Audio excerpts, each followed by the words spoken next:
Welcome to Purposely Catholic. This program is a critical part of how we assist parents with children in living up to their call to be the primary catechists and teachers of the faith in their homes. Over the course of our time together, we'll hear from Father Len McMillan as we discuss matters of the faith central to every Catholic family. Thank you for joining us. Hello, my name is Father Len McMillan. I'm the pastor of St. Pius, and this is Purposely Catholic, and I'd like to welcome Tim, who is here as our guest. And Tim is an expert on being a father. So there you go. So Tim, this is great. I hope my family would say the same thing. We're not talking to them. Don't poll the audience. What do they know? I try to be an expert on being a father. Well, this chapter was virtues. And virtues, if I as a parent had to explain it to a kid, it's really not that complicated. Virtues are just habits that have become part of who you are. So virtues, they are a gift from God, but they're also a choice. So we can train ourselves to act a certain way. The same way you can train yourself athletically to ski or bowl or whatever. You can train yourself with virtues. Some sports come natural to kids. Some virtues, I think, are just set in us by God. But we can train ourselves to become better and better and better at all the virtues. Or we can train ourselves to become worse. And so a virtue is just a good habit that we've trained ourselves with. A vice is the opposite. A vice is a bad habit that we practice it so long it becomes who we are. And so just if I had to explain to parents, I was thinking about doing this way. It's like taking a vitamin. That you can take a daily vitamin, but just taking one vitamin or taking it once a year doesn't do you any good, right? That wouldn't do any good.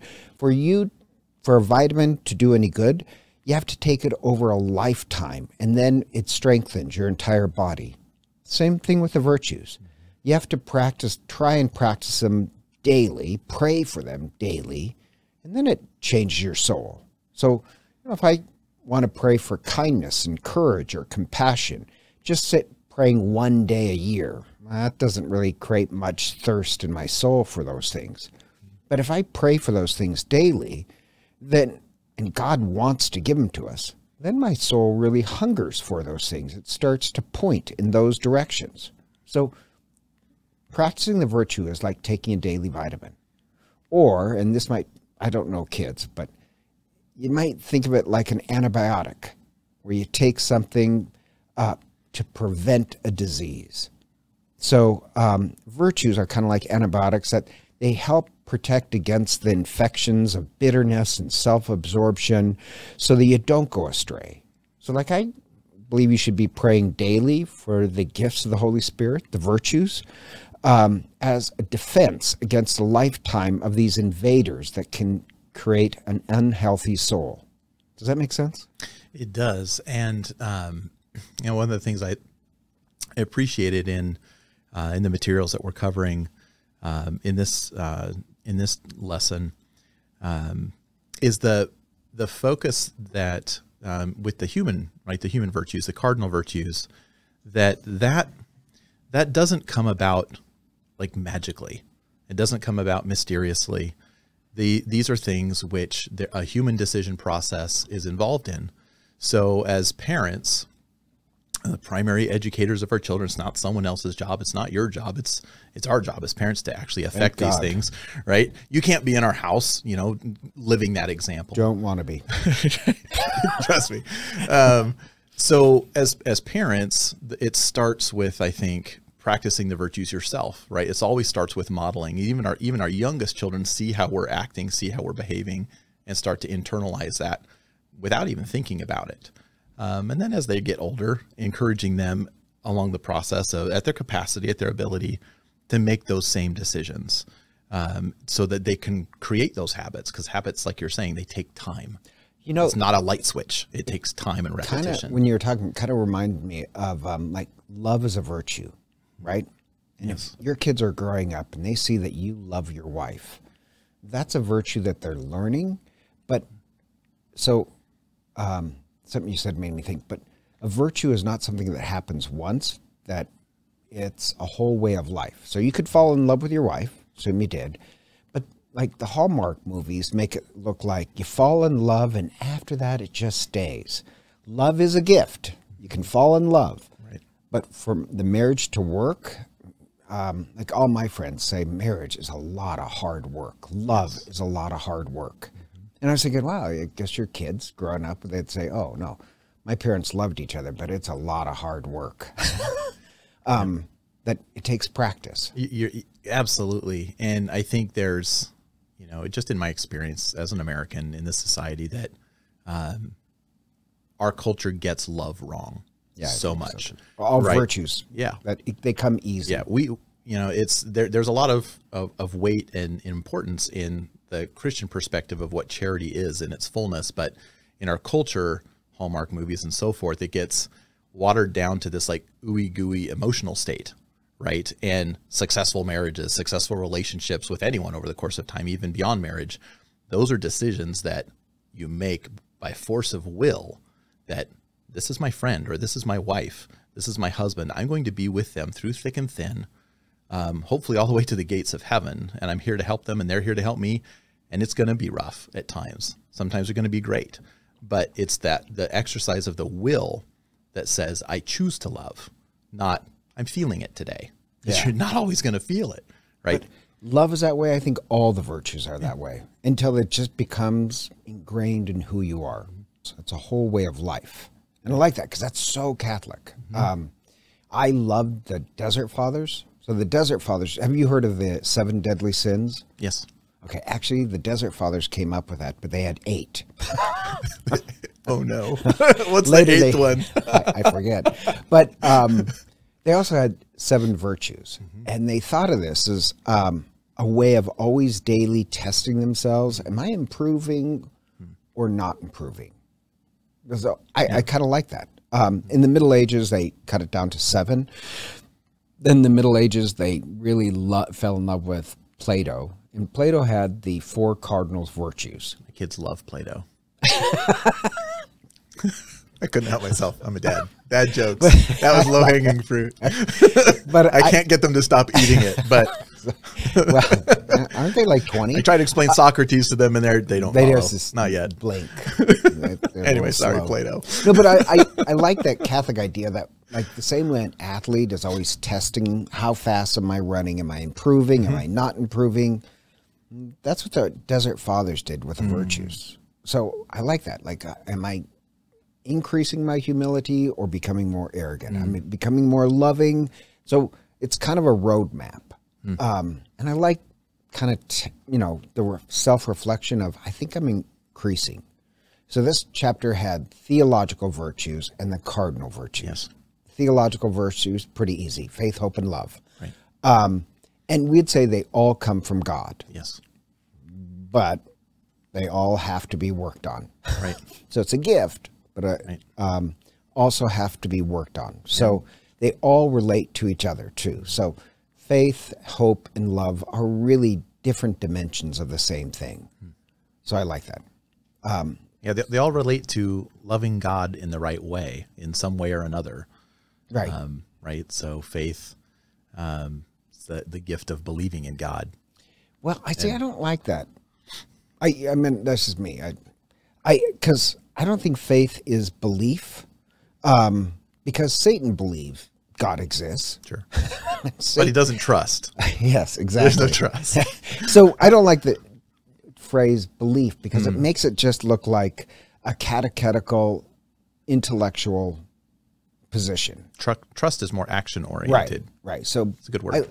They go together.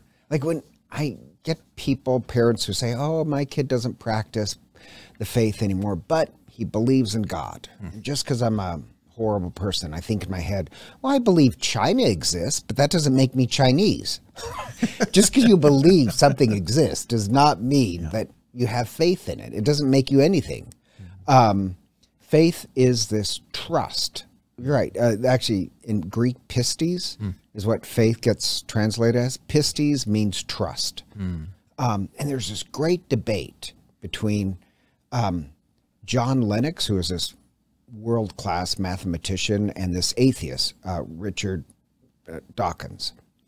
And he's a physicist, a mathematician. And Richard Dawkins says, well, I work by evidence. Religious people, they just have faith. For them means belief without evidence. Right. And John Lennox, who's Irish and also very, very funny, like hilariously funny, he corrects him and says, no, you know that is not the definition of faith. The definition of faith in Greek is pistis, which means trust. You can have evidence to trust somebody.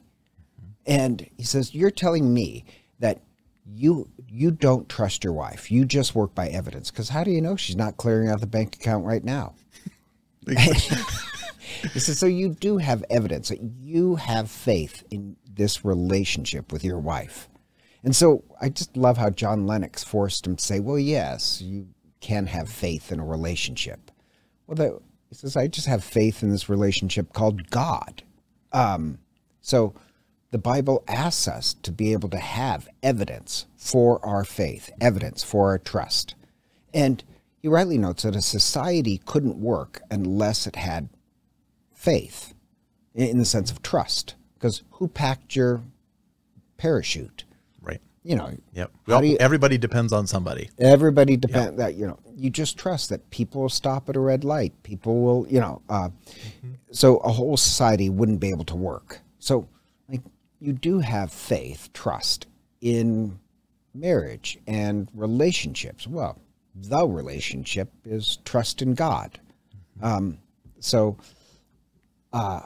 It's a gift, but it's also something that you can work on. Right. Like, you have to learn how to trust better. And hardness of heart, become jaded and cynical, that just destroys trust. It destroys faith. How would you explain that to a kid, since you have kids? Well, I think trust is actually, it's using that verbiage, I think it is pretty accessible, hand in hand with faith. And, you know, with our children, the first thing with, you know, principles of the faith, things that we believe, right? You know, dogmas, the creed, right? If you look at the creed, this is the foundation of, you know, summary, a synopsis of our faith. And when we're talking about those things, what we're expressing is trust. Trust that God has brought this to us through divine revelation. Trust that God has brought it to us through the church and the priesthood and the bishops. I never thought faith in God is related to a faith in a church. Absolutely. Because how would you have known these things unless some people throughout centuries didn't give it to you? I trust that the people who shared the Catholic faith with me, or the number of authors and things that I read in the course of my conversion process, or coming home, as I say. I was a Christian before, but wasn't Catholic. And I had to trust that the information that they were sharing with me was a true perspective of even what Catholicism is, and what the premises of Catholicism are. And I had to trust that when I went and looked at literature and other extant works, that those are accurate. Right. And I have to trust, when I go back and read the church fathers, that's really what the church fathers expressed. That's really interesting. How do you have faith in God if you can't have faith in a community and a tradition and a church? Has that actually... If there's no one handing it down that you can trust, how can you believe anything? You know, and today people have a substantial trust in various, you know, news outlets or information outlets of all various kinds. They put trust in how. Right. So trust is not an alien thing. People do it almost naturally. True. Okay. So let's take on hope. So this is a really hard one. Like, how do you define hope? Because when people use the word hope, a lot of times in my head, they're using logic, because somebody will get like sick and they'll say, yeah, they're sick, but the doctor said there's this medicine, so we have hope. And I'm like, that's not hope. Kind of like a wistfulness, a wishingness. Yeah, that's not hope. Yeah. That's logic. If you have the medicine for the disease, that's logic. That's not hope. Wishing it'll work. Yeah, right. I'm wistful that it will work. And it's not logic. It's not wish. So there's this author that I like to use. Her name's Darcy. That's actually her last name. But anyhow, as a young woman, she's this theologian, older woman. But she said how she got into theology is this really backwards way. I don't think you could use this with your kids. But she was a young woman. She was pregnant. She was newly married. Her 2-year-old daughter was in the back seat. Her husband was driving, and they get T-boned by a drunk and instantly kills her husband and her daughter. And she's pregnant. She survives, gives birth to the daughter. But after that, she's incredibly depressed, just living in this darkness. And somebody from the parish drops by and is talking to her. And this other young mother died in the parish and tells her this story of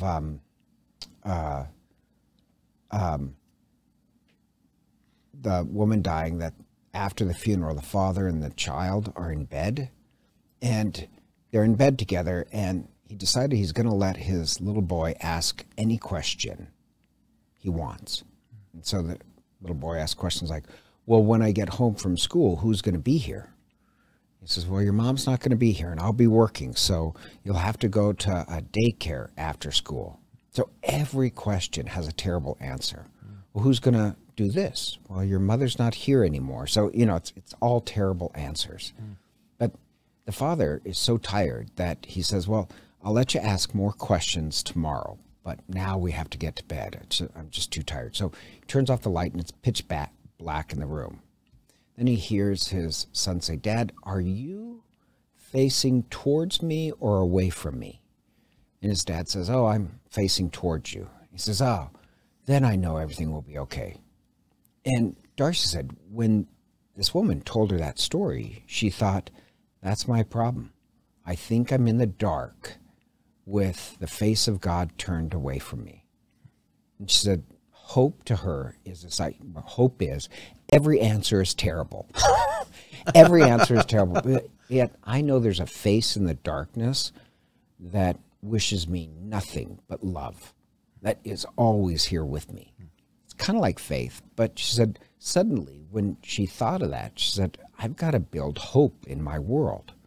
And lo and through time, she becomes kind of this theologian of hope. She gets a degree in theology. But the opposite of hope is despair. Like, hope is when every answer is met. We don't have the medicine. We don't, but all you know is that there's this face in the darkness. Or, I know you couldn't tell kids that, so I'm like just telling that story so hopefully parents can think, oh, I can use a similar story. Or like there's a story of this, true story of this earthquake in Armenia. Terrible, terrible earthquake. And the father had just dropped off the kid from at the preschool. Earthquake hit and flattens the building. And the father, of course, just starts shoveling rock, trying to find the kids. And goes like a day. Anyhow, the way the building collapsed, the walls came in on each other, and lo and behold, none of the kids died because it braced itself. But so he pulls one slab away, and there's his son, and his son sees his father and turns to other kids and said, see, I told you he would come. Like, to me, wow, that is hope. The situation is terrible. There's no logical answers, and yet you know there's this great love on the other side. That's, I don't know, that's all I can, it prevents despair, but that's all I can really, how I can define hope. I think it's proper to say certainly that there's this deep relationship between all of the supernatural virtues, right? Right. So, and it really builds on faith when you think about it. So hope is something that I say sometimes when, you know, maybe rooting for a sports team or something, and you're like, well, do you think you're going to win?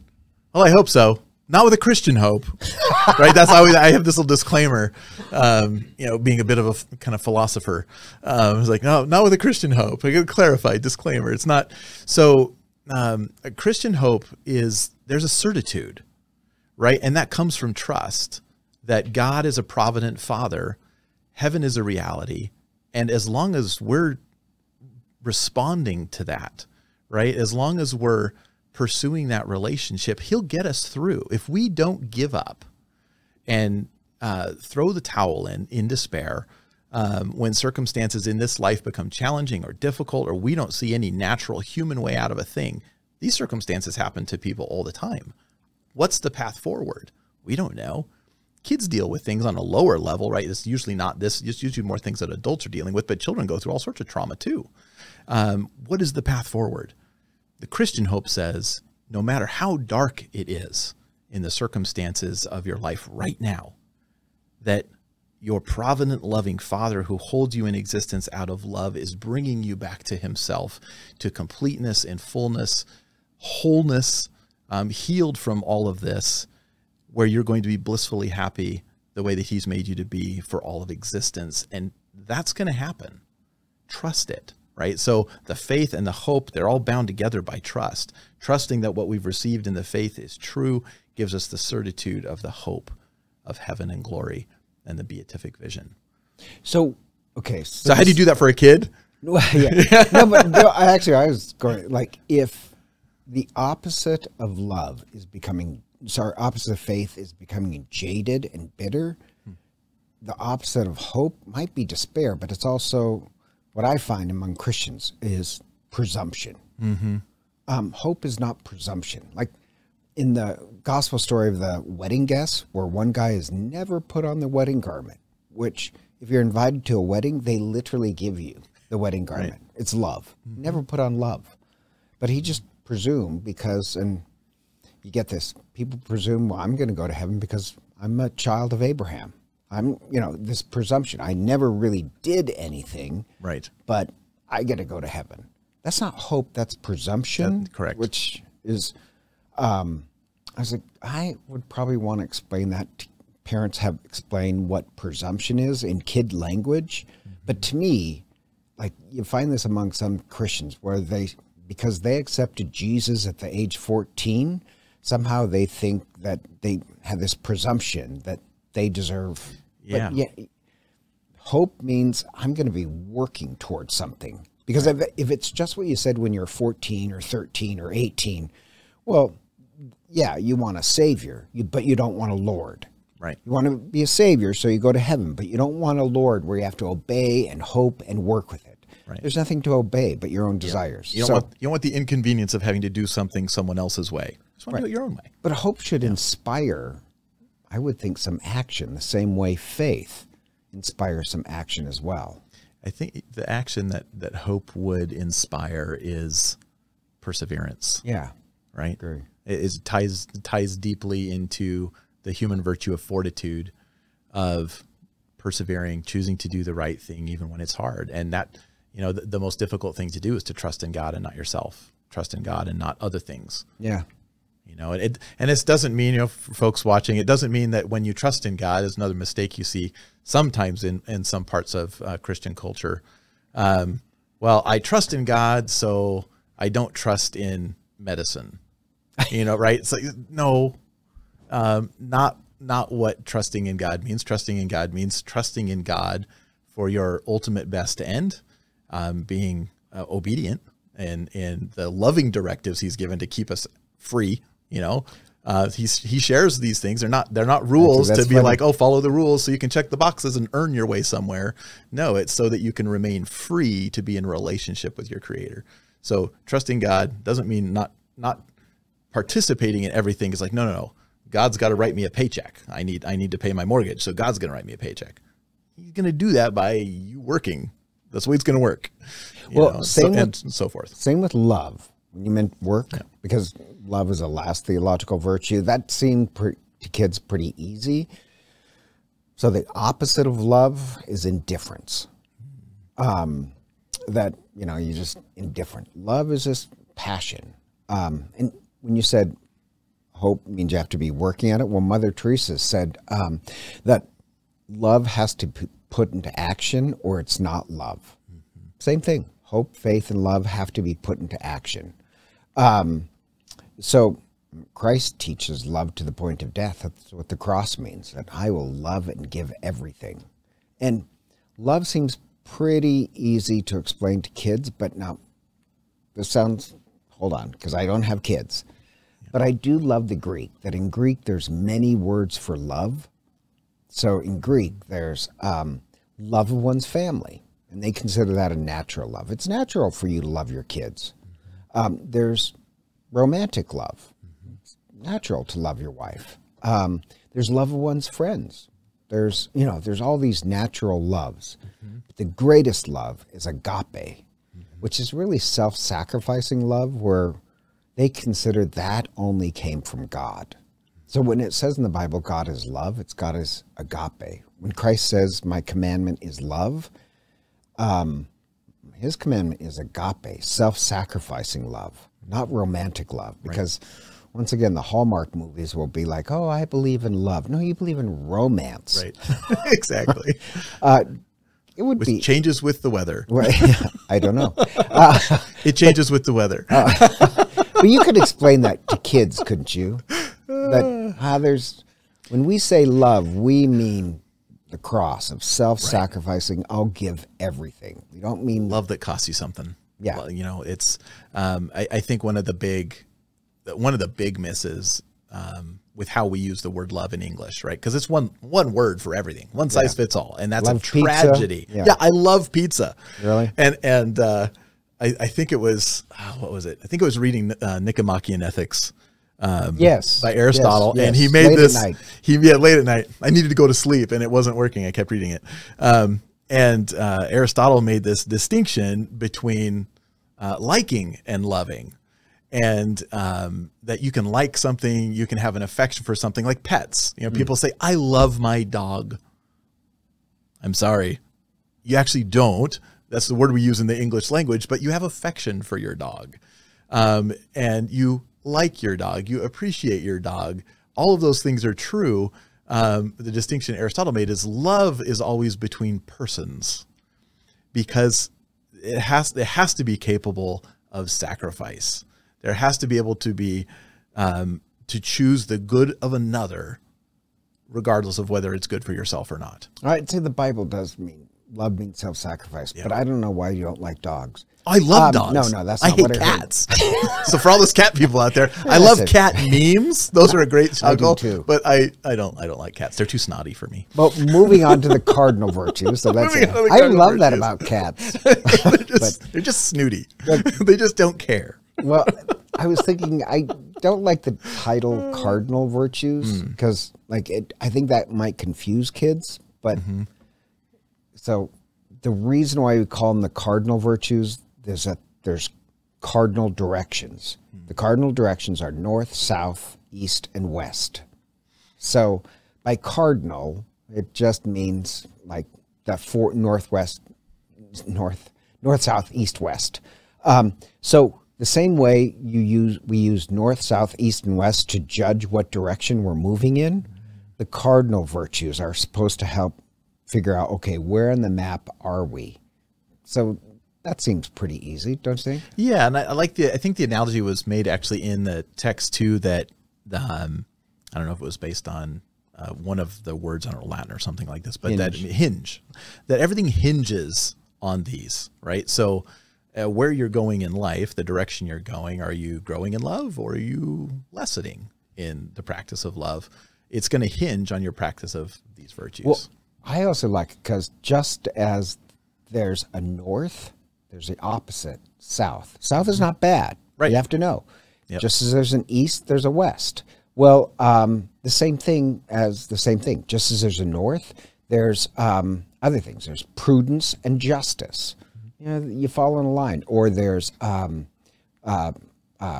fortitude and temperance. That's kind of the east and west. And so in one sense, they're kind of opposites.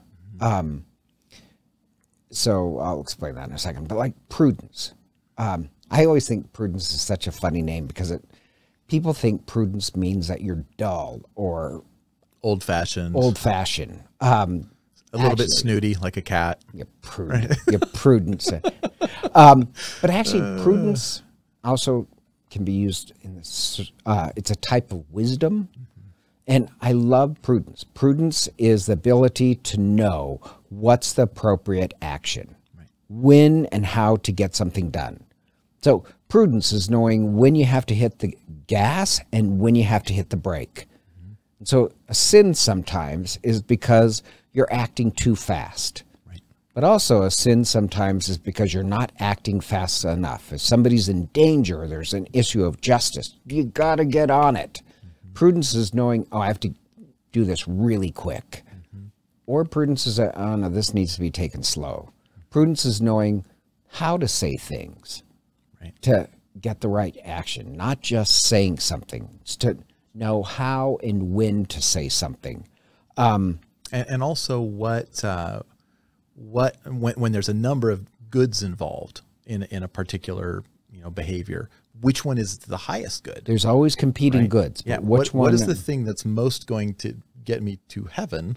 Or what is the thing that's going to most get this other person I'm interacting with to heaven by my behavior versus maybe some other good like, well, I just want this candy bar right now and I'm going to take it from them, right? Because it is a good thing to have a candy bar if you're hungry. Yeah. It's not good for you, but, it's got calories. So different goods, but what's the highest good? This sounds kind of strange, but I always thought this was so clever. I've mentioned it before, but years ago when I was first ordained a priest, I love this family. I'm having dinner with the family, and they're in their 20s, and the parents are older. Love the parents, but all the kids are there. It's this big family dinner, and the girls say, we want to be like you. You're always so open-minded and listening. And the mother just kind of laughs and says, oh, no, I wasn't.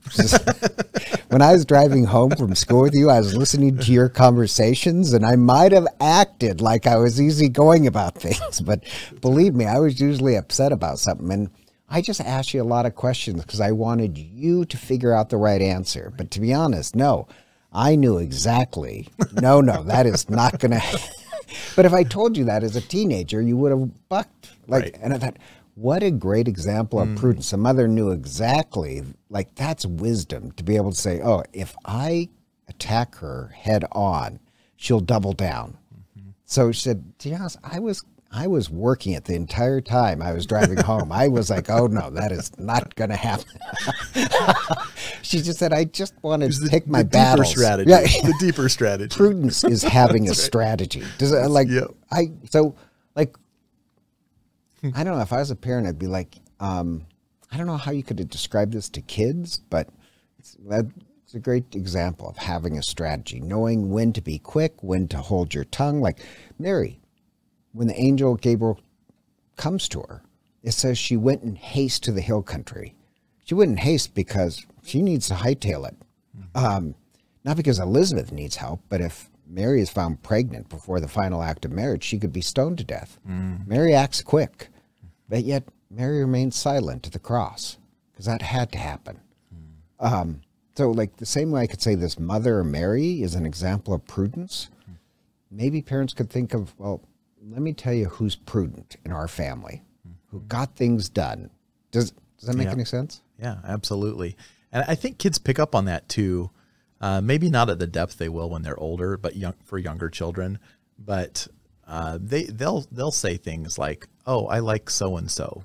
He's really nice, or she's really nice," and they're talking about how that person is treating others and ordering their life according to those goods, higher goods, and so forth.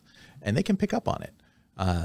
And as far as maybe a parenting suggestion would be, it happens every day in our families with kids. Something happens that's not the way it should have been, right? And to pause after that altercation or incident and unpack it a little bit with the kids and say, all right, well, what happened? Kids have never fought over toys before. They've never had an argument ever over who wanted that toy, which was not interesting 37 minutes ago to anyone, but at this moment is now particularly interesting and worthy of conflict, right? This never happened to anyone. But when that theoretically, hypothetically could happen, you could say, well, let's unpack it. First, let's take this. Oh, it's this little thing. It's made of plastic. Does this matter so much really to you? Let's hold on. Let's bracket that out there for a second. Let's just set it aside. Now, what were you doing with your sister? Were you guys loving each other? Or did it feel like you maybe weren't being the best that you could be? And with our kids, that it seems to work even at a relatively young age, as long as they are, able to communicate well. They're like, yeah, I wasn't being as best as I could have been. Well, okay. Well, there's a higher good. The higher good is being the better person that you can be, and your sibling too. Now we'll talk about this little plastic thing later on, but that's really not what's important. We're saying, yes, it may have been a good in one sense, that you had a plastic thing that you wanted because you wanted to be constructive with it or something. But the higher good was loving your siblings. You know, we'll get back to that. We'll unpack that. All right, you can have a turn and you can have a turn, and this is how we share, and this is how we consider each other, and so forth. But we organized like this hierarchy of goods. Like, so you're teaching them prudence without having to say the word prudence. Oh yeah, I would avoid the word prudence. Yeah, sounds so bad. Well, I don't like prunes, Dad. The other you will when you're older. The other direction of prudence is justice, which justice, also sometimes called righteousness, that is a virtue. Like Christ tells the Pharisees that they want forgiveness, give alms, act with justice. And so, like the early church, and I like this, would say that if you have more than you need, then that belongs to the poor. You have to do something for the poor. And like, I have to admit, for me, I love the concept of justice, that we have to change the world. But my problem is, and I found this when I was working as a missionary, justice is a goal, but sometimes people are so focused on justice, it creates injustice. So justice without prudence, right? Yeah, is not a good thing. But like, justice is a virtue. We should be creating a just society, a just church. We want to make those changes. Prudence is figuring out how to make the changes. But we have to create this righteous society where people are in right relationship. When you're talking about your kids fighting, that's really a matter of justice. Oh, my kids don't fight. That was a hypothetical situation. Your neighbors. Yeah. Yes. I've heard those things happen. Yes. I do. I will say this. This sounds kind of strange, but I'm really proud. Arthur Brooks, who I love his stuff, wrote this book, Who Cares in the United States? And he's an economist, did all this data. And I know I mentioned this before, but you know who gives the most in the United States? People of faith. Right. You know who volunteers the most, who cares the most? Yep. Faith does lead to justice. Like the ones who give the least, atheists. I was going to say, did you do the other side? He did. And just Yep. a smidge more than atheists are the quote unquote spiritual but not religious. Like if you say you doesn't really demand action. It's just feelings. It's just feelings. No, we'd say no, justice. You have to change the world to be a more just place. Otherwise, is that faith or is that just feelings? Right. So It'd justice be like is a virtue. A faith without the hope, kind of going back to the No supernatural. action. But if you don't have a Christian hope, you have nothing to share. And if you do have the Christian hope, now you have a responsibility to share. Responsibility, yeah. Right? Because if that's true, if what we've received by the gift of faith is true, such that there is Christian hope, we better share that with people, or we don't love anybody except ourselves. I do love how you change that. That justice is this sense of responsibility for the world. Who else is going to do it? If we don't, who will? Because really, stats are, it is us. Yeah. Okay, so now the East and West one. East and West, fortitude versus temperance.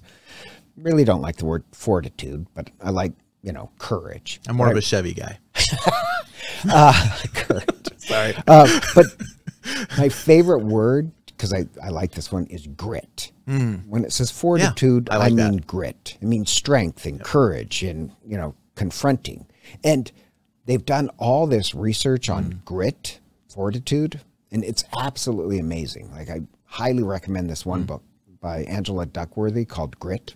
Pretty easy.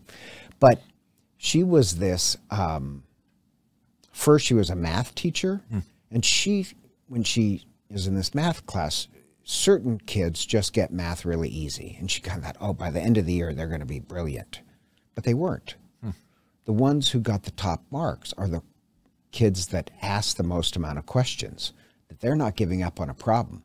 They end up being the top of the class, not the naturally gifted mathematicians. Later, she gets her PhD in psychology. It's a weird switch from math to psychology. But she's hired by West Point. Do you know this story? No, I don't. Nope. She's hired by West Point because West Point only takes the best of the best. Like, you have to be a great athlete in sports and grades. Recommended by a senator or recommended by a senator. And yet, like, a major, huge amount of them drop out after the first month. They can't take it. And so she called them, perfect fragiles. Interesting. That they grew up, they got great grades, but they had tutors and private coaches and all this other stuff. But when things really get heated up and hot and, under a lot of pressure, they fold. So and they've already had all these psychological tests, so that's not working either. Then she thinks about, the math class, the ones who really worked hard. And so she comes up with this algorithm, which the one trait that counts the most is grit, determination. These kids, that's really intriguing. I know, it really did. It was an interesting. She comes up with this mathematical formula to test, and it works. She can tell exactly who's going to make it through West Point and who won't, who's going to be successful and who won't. The major indication is how much grit they had in their childhood. Or, and then she tried it on other things. On spelling bee, she can tell already with a psychological test which ones are going to be the final contestants. It's not intelligence, it's grit. She can tell which salespeople are going to be the best salespeople. It's grit. So, which marriages work out? Marriage is very painful.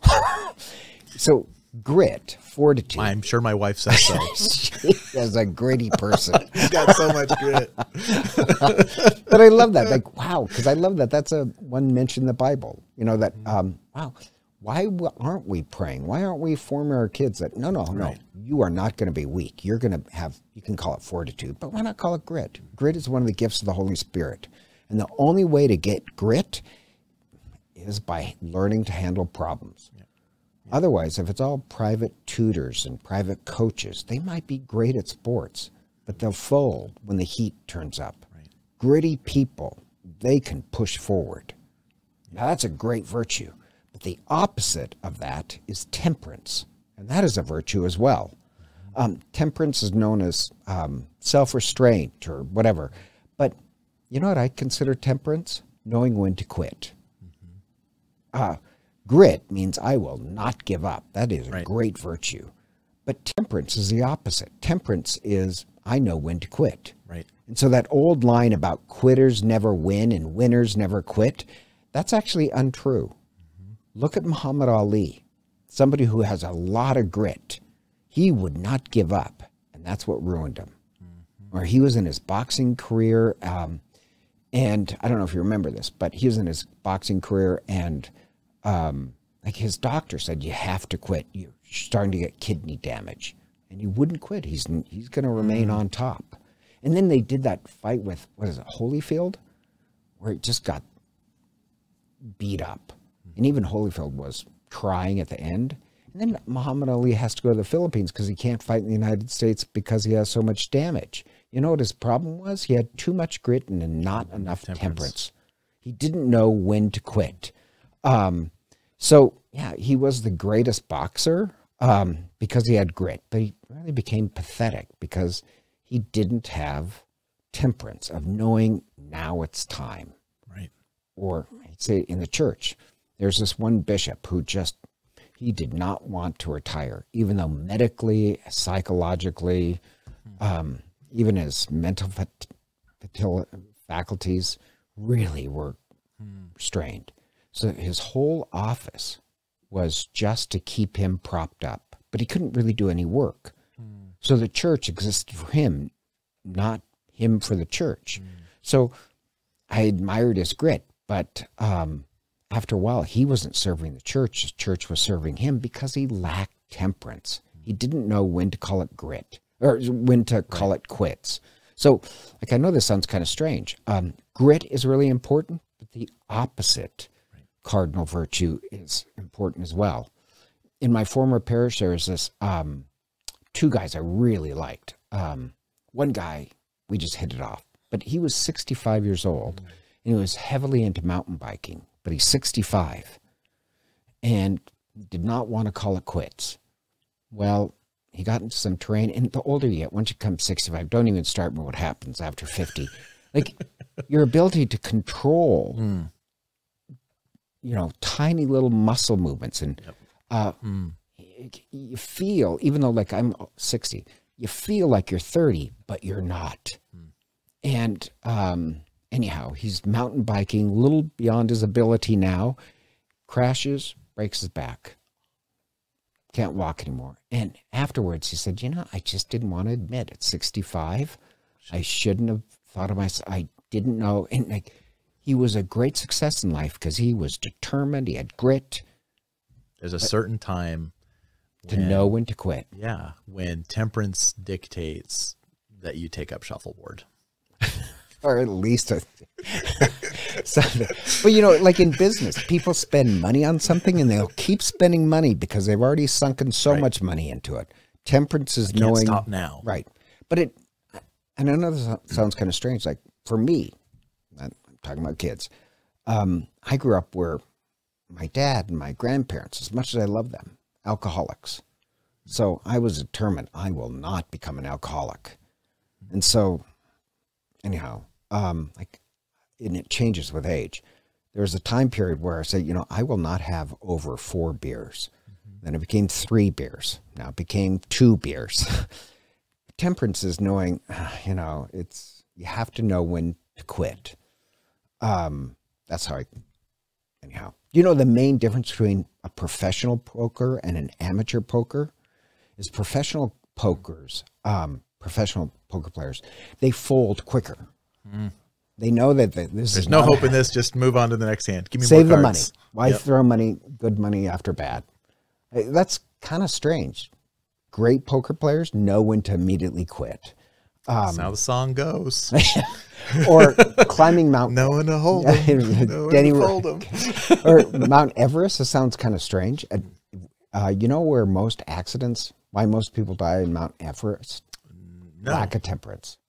There comes a point where you have to turn around. If you haven't reached the top, you have to turn around or you're not going to make it back down with good weather. And most people we can keep pushing. And they make it to the top, but they die on the way down because you have to know when to fold. Wow. Man. So I think you could teach that to kids. Now, this sounds kind of strange. In talking about these cardinal virtues, like there's opposites and you need the opposite. And I know I mentioned this, but my 2 of my nephews, one of them, great sports player, but he's the type who always obeys the rules. Like he's the golden child. He's, obedient. Like his main virtue is obedience. You know what his worst vice is? His worst vice is that he doesn't know how to be stubborn.